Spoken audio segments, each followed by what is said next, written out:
बहुत समय पहले की बात है। पुरुषोत्तमपुर नामक गांव में विकास नाम का एक लकड़हारा रहा करता था। वो अपनी रोज की जीविका चलाने के लिए गांव के पास के ही जंगल से रोज लकड़ियां चुनता और उसे बाजार में बेचकर कुछ पैसे कमाया करता था। इसी तरह उसका गुजारा चल रहा था। समय बीतता गया। कुछ दिनों के बाद विकास की शादी हो जाती है। उसकी पत्नी राधा बड़ी खर्चीली थी, इसलिए अब उतनी लकड़ियों को बेचकर घर चलाना बहुत मुश्किल हो गया था। ऊपर से विकास की पत्नी कभी नए कपड़े तो कभी दूसरी चीज खरीदने के लिए विकास से पैसे मांगा करती थी। और अगर पैसे ना मिले तो राधा रूठ जाती थी और अपने कमरे में बैठी रहती थी। विकास अपनी पत्नी से बहुत ज्यादा प्यार करता था, इसलिए उसकी नाराजगी उसे बर्दाश्त नहीं होती थी। विकास ने ठान लिया कि अब वो ज्यादा से ज्यादा लकड़ियां इकट्ठा करेगा और उसे बाजार में बेचेगा, जिससे उसकी पत्नी को रोज रोज पैसे की कमी ना हो। विकास अपनी पत्नी की इच्छा पूरी करने के लिए आज घने जंगल में चला गया और ढेर सारी लकड़ियां चुनकर बाजार में बेच दी, जिससे उस लकड़ियों के ज्यादा पैसे मिले। अब रोज विकास ऐसा ही करने लगा। देखते ही देखते उसके मन में लालच इतना बढ़ गया कि उसने धीरे धीरे पेड़ काटना भी शुरू कर दिया। पेड़ काटने से और ज्यादा लकड़ियां होती थी और उसे अधिक दाम मिलते थे। विकास हर हफ्ते एक पेड़ काटता था और लकड़ियां बेचकर मिलने वाले पैसे से अपनी पत्नी राधा के शौक पूरे करता था। अब पैसे ज्यादा आ रहे थे तो घर भी अच्छे से चल रहा था। लेकिन धीरे धीरे विकास ने पैसे को जुए में लगाना शुरू कर दिया। जुआ खेलने की आदत विकास को ऐसी लगी कि एक मोटे रकम को जुए में हार गया। अब इस रकम को चुकाने के लिए विकास ने एक दो मोटे पेड़ काटने का फैसला लिया।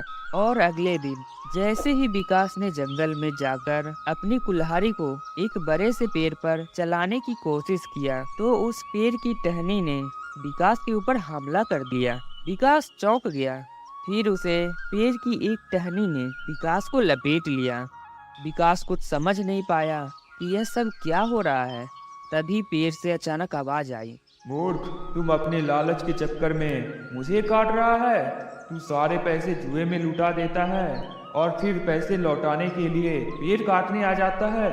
तुझे पता है कि पेड़ कितने कीमती होते हैं। हमारे अंदर भी जान बसती है और हम तुम इंसानों को जीने के लिए हवा, धूप में छांव और भूख को शांत करने के लिए फल देते हैं, लेकिन तुम अपने स्वार्थ के लिए हमें ही काट रहे हो। आज तू रुक, यही कुल्हाड़ी मैं तेरे ऊपर चलाऊंगा। पेड़ की टहनी कुल्हाड़ी से विकास पर वार करने ही वाली थी कि वह पेड़ के सामने गिड़गिड़ाने लगा। उसने माफी मांगते हुए कहा, मुझे माफ कर दो, मुझसे गलती हो गई, लेकिन मुझे सुधरने का एक मौका दो। अगर आप मुझे मार दोगे तो मेरी पत्नी का क्या होगा? वो अकेले ही पड़ जाएगी। आज से मैं किसी पेड़ को नहीं काटूंगा, यह प्रण लेता हूँ। यह सब सुनकर पेड़ को विकास के ऊपर दया आ गई। उसने विकास को छोड़ दिया। छूटते ही विकास भागकर अपने घर चला गया और पैसे की लालच में न आने का संकल्प ले लिया। और अगले दिन से विकास जंगल से सूखी लकड़ियों को ही चुनता और बाजार में बेचकर अपना और अपनी पत्नी का गुजारा करता था। धर्मपुर नामक गांव में धनीराम नाम का एक हलवाई रहा करता था। वह खूब बढ़िया और स्वादिष्ट मिठाई बनाने के लिए जाना जाता था। इसी वजह से उसकी दुकान पूरे गांव भर में मशहूर थी और पूरा गांव उसी के दुकान से मिठाई खरीदा करता था। वह और उसकी पत्नी दोनों मिलकर शुद्ध देसी घी में मिठाइयाँ बनाए करते थे। इससे मिठाइयाँ काफी अच्छी और स्वादिष्ट बनती थी। हर रोज शाम होते होते उसकी सारी मिठाइयाँ बिक जाती थी और वह अच्छा मुनाफा भी कमा लेता था। मिठाइयों से जैसे ही आमदनी बढ़ने लगी, धनीराम के मन में और ज्यादा पैसे कमाने का लालच आने लगा और उसे अपने इस लालच के चलते उसे एक तरकीब सूझी। और अगले दिन धनीराम शहर चला गया और वहां से चुंबक के एक दो टुकड़े को ले आया और उस चुंबक के टुकड़े को अपने तराजू के नीचे लगा दिया, जिससे धनीराम उस दिन रोज से ज्यादा मुनाफा कमाया। तो धनीराम ने अपने इस तरकीब को अपनी पत्नी को बताया।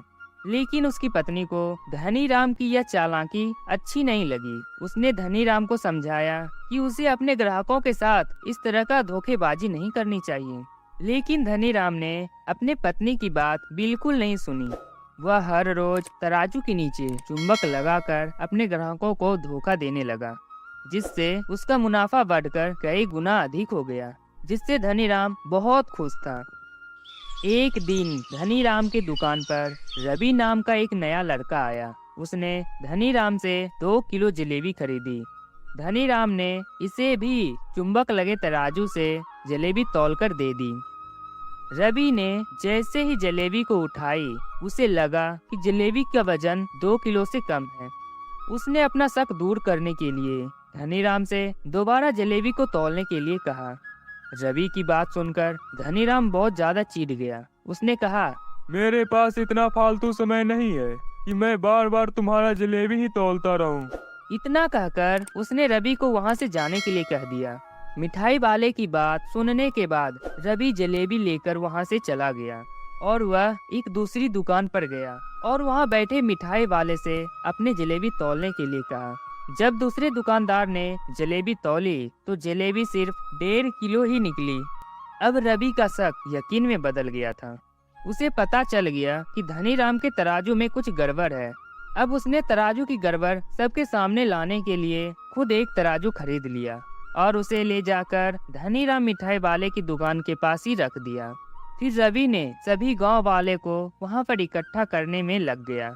जैसे ही लोगों की थोड़ी भीड़ बढ़ने लगी तो उसने गांव वाले से कहा कि आज मैं आप सभी को एक जादू दिखाऊंगा और यह जादू देखने के लिए बस आप लोग को धनीराम मिठाई वाले से खरीदा गया सामान एक बार इस तराजू में तौलना होगा।